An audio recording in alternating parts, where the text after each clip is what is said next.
Les sombres internautes, il doit avoir un face caché remix métal. Mon petit frère c'est un peu un zinzin, tu vois. Et il commence à aller nager dans au milieu d'une rivière en Inde et tout.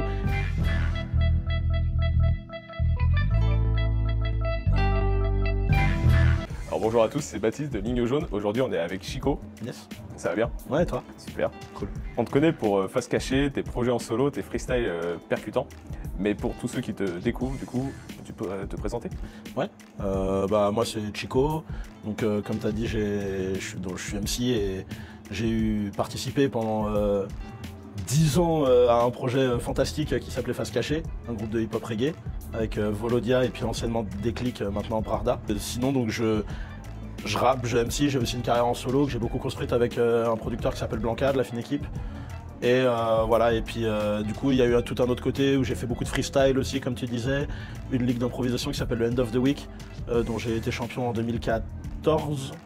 Et voilà, et après du coup j'anime des soirées, j'en monte, j'ai une soirée régulière à Paris qui s'appelle La Petite Écurie au New Morning, qui est une salle de référence voilà, dans le jazz et la funk et tout ça, et ça fait 10 ans, là on est dans notre 10e année avec ce projet. Donc voilà, j'essaye un peu d'œuvrer, je fais des ateliers d'écriture, des choses comme ça, et puis là aussi en ce moment, du coup on est avec le bon Fat et le bon Davo en tournée avec les Redeem Riders. Quand tu écris, du coup, tu écris d'abord pour toi ou pour être compris du public? Ouais, bah forcément d'abord pour soi. Bah quand même, c'est quand même un truc assez personnel, je trouve, le rap. Et en fait, ce que je trouve fou, c'est que du coup, ce soit un truc que t'écris pour toi, qui soit compris par les gens, pour des raisons en plus souvent que tu ignores en fait, ou que t'as pas réfléchi à la base, quoi. Tu vois, il y a des gens qui viennent te voir en disant tiens, ce texte-là, il m'a touché pour telle raison, et toi, tu n'y avais jamais pensé.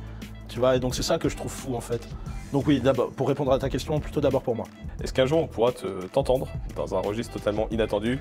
Électro, jazz, rock, voire même métal? Ouais, en vrai, c'est pas impossible. Il y a vraiment pour des sombres internautes, il doit avoir un face caché remix métal qui existe quelque part. Non, mais ouais, c'est pas impossible. En vrai, comme tu vois, du coup, je te parlais de ce projet-là, La Petite Écurie au New Morning, ça englobe, en fait, on est un collectif, on est une quarantaine, cinquantaine de musiciens qui ont tous des projets très différents et tout, donc je peux me retrouver à connecter avec des gens de cette équipe-là et donc du coup des cercles un peu élargis de tout ça, à me retrouver sur des projets, ouais, peut-être plus un petit peu de jazz, hip-hop, machin, et j'aimerais bien. Moi, carrément. Et j'aimerais bien aussi, même potentiellement écrire pour d'autres gens, dans d'autres styles et tout. C'est des trucs auxquels je m'essaye un petit peu, mais voilà. Après, moi, en tant que Chico, je sais pas, tu vois. Parce que c'est les opportunités de la vie qui feront le truc ou pas. Mais oui, c'est pas impossible que je me retrouve dans des trucs un peu what the fuck comme ça. Actuellement, du coup, tu vis du rap? Ouais, carrément. Et te souviens-tu du moment où tu as su que tu voulais vraiment en faire ça de ta vie? De ma vie en fait, je sais pas. Moi, j'ai surtout eu d'abord un rapport au spectacle, plus qu'au rap. En fait, quand j'étais tout petit, mon rêve, c'était d'être magicien. Je faisais des spectacles de magie à l'anniversaire de ma daronne, je faisais le malin devant les gens et tout. Voilà. J'aimais bien faire ça, quoi, avoir un peu l'attention sur moi et tout. Je sais pas.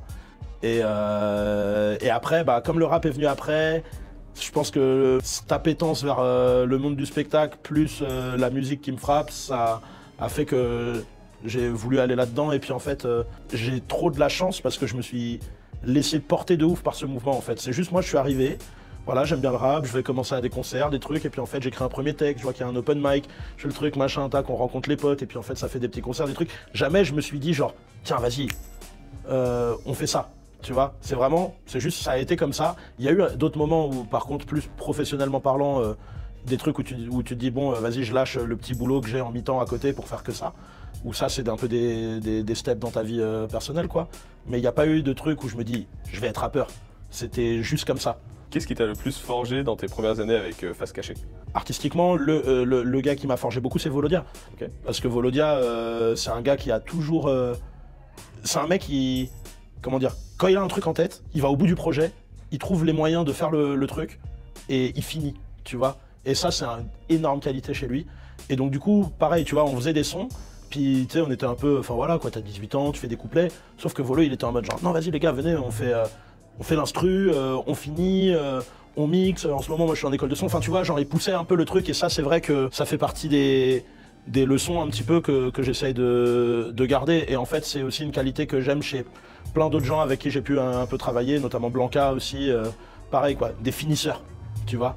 Et moi j'aime bien les gens comme ça qui vont au bout des trucs, donc j'essaye un peu de garder ça quoi. Ton passage en solo a-t-il donné plus de liberté ou plus de pression? Les deux Les deux. en même temps. Bah ouais, bien sûr. Bah forcément en plus, si tu veux en plus Face Cachée s'arrête pour des raisons que je maîtrise pas. Et moi dans l'histoire, je suis un peu le gars qui a rien demandé et le projet s'arrête, tu vois.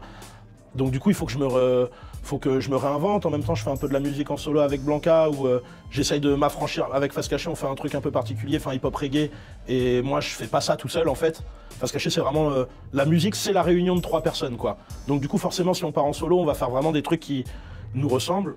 Donc moi je pars faire un truc avec Blanca, donc forcément plus de liberté, mais aussi plus de pression parce que bah tu deviens tout seul à tout gérer, devoir un peu décider de tout. Et en fait moi je crois que je suis quand même, j'ai beau être un leader de projet, je suis leader avec des gens. Tu vois, quand ça me concerne que moi, j'ai un peu du mal à aller au bout du process quoi. Tu vois ce que je veux dire? Donc plus de pression dans ce sens-là aussi. Mais bon après, voilà, j'ai partagé toutes ces aventures tout seul, en tout cas du moins au tout début, beaucoup avec Blanca. Il y avait un petit côté un peu tandem MC DJ, on avait notre truc, ça tournait bien, enfin c'était cool quoi. Donc ça a permis de vivre un peu le truc plus facilement. C'était un mini-groupe avec que moi qui chante, tu vois, on va dire, un peu. Du coup, pour parler maintenant de Naaman, Ouais. tu te souviens de ta première rencontre avec lui? Bah non. Non, sans souvenir. Non, c'est vrai. En fait, mais en fait, c'est pas non, c'est parce que je doute. En fait, je doute de si je l'ai rencontré à Paris dans une soirée ou à Rouen. J'ai quand même, je pense que c'est à Rouen, dans les events organisés par Scars. Du coup, qui est un chanteur de reggae dancehall qui vient de Rouen et du Havre et qui est un personnage extraordinaire, SO le Scars, SO le Doc, et qui organisait donc les Rouen Reggae Town à l'époque. Et je crois qu'on s'est rencontrés à une soirée, du coup il était là, et de souvenirs, il y avait Def et Scars aussi qui étaient là. Je me souviens aussi d'avoir rencontré Def ce jour-là, ouais. Ça doit remonter à 2000, ouais, je pense par là, 2012. Parmi les morceaux que vous avez fait ensemble, du coup, avec Naaman, lequel te touche le plus personnellement? Moi je me rappelle surtout d'un moment qui m'a touché, c'est quand il m'a invité à partager Those Rays au No Logo en 2017, où je me rappelle avoir pu échanger un truc... moins on est en bande et on fait les zinzins, tu vois ce que je veux dire? Ouais. Mais parce que c'était aussi une partie du gars, tu vois. Et après si, en vrai, le morceau qu'on a fait avec Face Cachée sur notre deuxième album, on l'avait enregistré dans la chambre de chez ses parents à Offranville. Et Quel morceau? de moment, Self Education il s'appelle. Voilà, c'est un morceau qui est un peu passé à Teco, mais il est mort. Je me souviens d'un morceau du coup avec Face Cachée. Ouais, ouais c'est ça, il y en a eu, ouais, ça il y en a eu. Je m'en souviens d'un. Ouais, bah Crossover, ouais. Voilà, celui-là. Crossover, ouais, carrément. Le tournage de clip le plus rapide de l'histoire. 20 minutes à Port de la Villette, fallait le faire. Et du coup, aurais-tu quand même une anecdote à nous raconter que tu as vécue avec lui? Une anecdote, que ce soit drôle, peu importe. J'ai le souvenir d'être allé chez lui à Goa. Et en fait, c'est marrant parce que il y avait mon petit ref qui était là.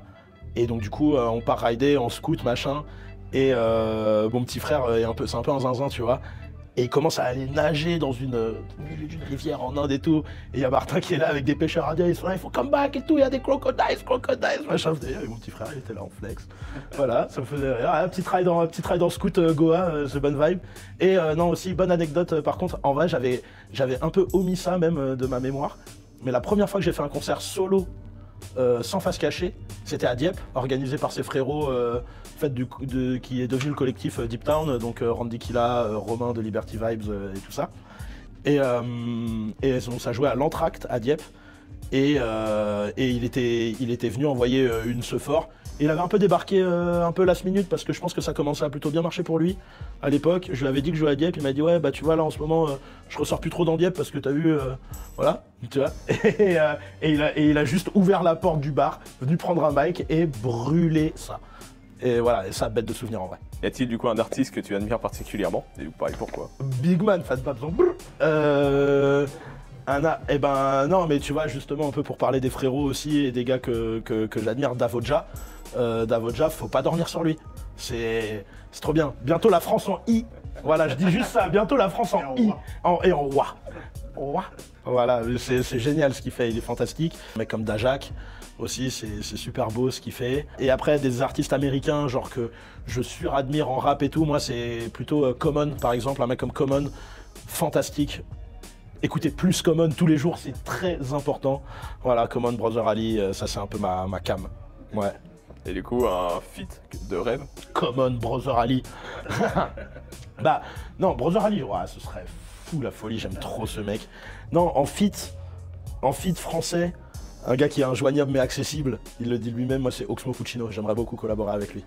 C'est le premier gars qui nous a envoyé de la force avec Face Cachée, qui nous a demandé de faire des premières parties sur quelques dates de sa tournée. Et c'est un mec que je respecte énormément pour sa carrière, pour son discours, pour son humanité. Et voilà, et c'est notre tonton à tous, Oxmo, tu vois. J'aimerais trop avoir l'honneur de partager un morceau avec lui un jour, ce serait super. Ouais, ce serait génial. Et vite fait, du coup, est-ce qu'il y a des nouveaux projets à venir? Bah écoute là, je sais pas spécialement de projet. Je suis plus dans une optique où je sors des morceaux, des singles à la vibe quand c'est le moment. Voilà, parce qu'aujourd'hui je trouve que sortir un projet long, tout ça c'est beaucoup d'efforts pour peut-être des fois un truc qui peut potentiellement mourir assez vite sur les plateformes et tout, alors que bon voilà, sortir single par single à la vibe et puis donner à chaque morceau un univers et une chance d'exister. Après, c'est surtout les projets, c'est être actif en soirée. Voilà, par contre, je sors un peu des trucs comme ça avec parcimonie, mais je suis tout le temps sur la route à essayer d'œuvrer pour ce foutu hip-hop qui me suce le cerveau, mais que j'apprécie. Enfin, voilà, je vais mourir avec. Parfait. Bah, merci à toi. Bah, merci beaucoup à toi. Merci la ligne jaune. Gros bisous. Bang bang, on est ensemble. La vie est un cadeau, oubliez jamais.